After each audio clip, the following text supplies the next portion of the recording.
do that to his best friend. Like, I can't even imagine what he would do to a stranger.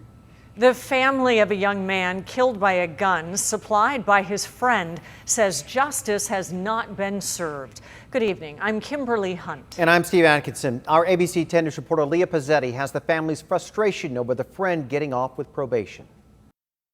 At just 18, Connor Mangseth inspired everyone to live their lives to the fullest. Connor was absolutely loyal, and he was taken way too soon. That motivation cut short in July of this year. Connor went to his friend Gerardo Gonzalez's home in Carlsbad. Gerardo, who was out on bail for a felony, had a gun and gave it to a 16-year-old girl. She pulled the trigger thinking it was empty, killing Connor. They then tried to hide it. The worst part is the things that happened after that.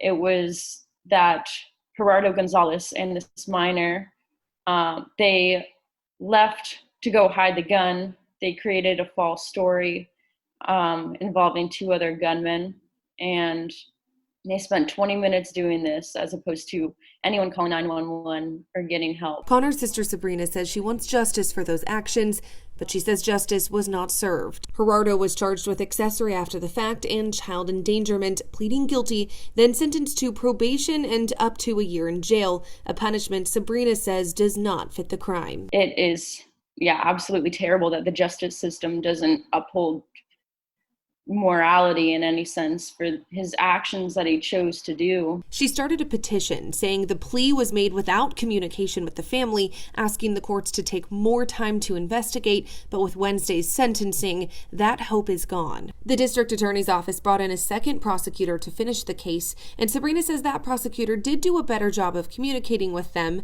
When asked about the plea deal, the DA's office said in part, "This is obviously a tragic case, and we've been in very close contact with the victim's family in recent weeks as we continue to seek justice for their loss." Now, this family wants the community to know their frustrations. Gerardo Gonzalez himself in the trial said, Connor was my best friend, and for him to do that to his best friend, like, I can't even imagine what he would do to a stranger, someone else. Hoping to keep Connor's legacy alive by continuing to demand justice. Leah Pizzetti, ABC 10 News. The 16-year-old who pulled the trigger does face murder charges. Her next court appearance is set for November.